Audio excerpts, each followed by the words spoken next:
Welcome to Rick's Corner. I've been thinking about a lot of stuff with training because that's how my mind works, and I always try to improve what I do or be the best I can be every day, and never changes. And after all these years of working out, 50 years, every day I look forward to my workout and I get fired up to go. Speaking of getting fired up, I want to talk about pre-workout drinks because there's a lot of them on the market. They all kind of copy each other and they all have different ingredients, and some work and maybe some don't. I don't really know what really works for me exactly. I know that some have niacin. I feel like I get a rush from it. Others don't do anything for me at all. I think that years ago, before they came out at all, before we had any pre-workout drinks, most of the guys would have coffee. They'd have a cup of coffee or two before they worked out, get fired up and work out, and then after that you come down a little bit. I think the best thing for me, and maybe for you, is food. Having your eggs in the morning and having oatmeal, which is a really good carb to train on, and maybe a cup of coffee is enough to have to start your workout. I don't know that you need pre-workout drinks. Like I say, a lot of them, they just don't do anything. Now, I know a lot of people live on those and they'll drink those and they'll have all those 5-hour energizers or that type of stuff. I never tried it in my life, so I don't know if it works or if it doesn't work.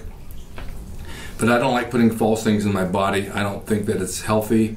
I don't think that it really helps that much, and it probably burns off after a certain amount of time.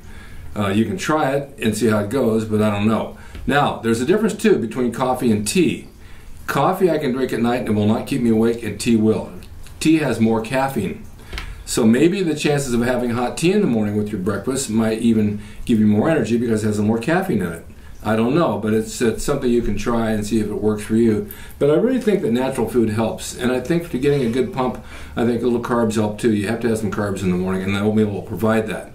Also, I have peanut butter, and I have it on a half a bagel to sustain the carbs in my body and the fats that I need to burn and to train on, and I found that really helps quite a bit. Lately, I've been getting up in the morning and going to the gym. I'm fired up to go. I increased my weight that I'm lifting probably double in the past 3 days. And I don't know why. I had surgery on my hand. I had a wrist brace on it. I got my stitches out today, and I even got stronger. I can't tell you what caused it. I have no idea. I just know that my eating is good and my workouts are good, and at my age I'm very happy to be able to do that and keep moving forward. Now, I want to experiment over the next 30 days and drop my carbs a little bit more and try to get in a little bit harder shape than I was maybe last year, because I was sick last year. I know I'll never look like I did when I was 35 or 40 or 45 or 50, but I can come close to what I do now and try to stay really hard and lean. I've seen guys my age and older in really good shape. So age is not a factor. I think that you can get in shape at any age if you want to work at it, and you got to want to work at it.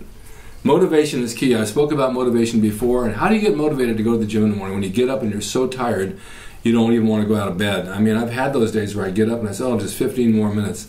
No, 15 more minutes, and then another 15 minutes, and I say, you know what? I'm getting up. It's starting to be around 7:30 in the morning. I'm getting up. Eat breakfast. Within about 10 or 15 minutes, I start to feel like I'm human. I get dressed, and I go to the gym, and the first set is, of course, the hardest. And I tease people, and I say, you know what? I'm going to eliminate the first set of every exercise. I'm going to start with the second set. Obviously, you can't, but it's a joke. Just getting there is half the battle. I have friends that just don't leave the house. They don't even want to think about going to the gym. And if they do, they might go, 99% chance they won't, later in the day or evening, because that time you already went past your point of doing anything, and you don't want to go to the gym, you don't want to do anything. You're tired at night. So pre-workout drinks, try them. If they work for you, let us know on here which ones you like best, and tell us what you think you get out of it, if anything at all, or if you find a food that works for you, that fires you up, that makes you go. Do that too. Let us know about it. We're always trying to get ahead on finding something that works for everybody.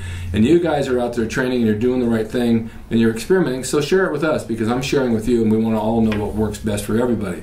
Now, you older guys keep writing to me about getting back in shape older. I mean, thank God we're still alive. Older from, I'm saying 45, 50 on, is to seem the point where a lot of men think they're getting old and they can't get in shape and they start to get a little depressed about it. But you can do it. All you got to do is want to do it, and by wanting to do it means you get out of the house and you go to the gym. So many people say, oh, I want this and I want that, but they don't want it bad enough. And there's a saying that if you want something bad enough, it'll happen. So then you say, but I want it bad enough. But no, you don't. Meaning that you want it bad enough means you get up and you do something about it. That's wanting something bad enough, as going and doing it. The only result you're going to get out of that is success, because you're putting forth the effort. Whatever you put out, you get back in return. So get up in the morning, have your breakfast, have your oatmeal, have your peanut butter, pre-workout drink if you need it, try without it. Coffee if you need it, try without it. Experiment and see what works for you. And then share it with us, and then we'll know. Thanks so much for watching Rick's Corner. That's my tip this week. I think it's a good one, and I hope that everybody succeeds by it. See you guys next time.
Drasin.com. He is the equalizer, baby. See you next time.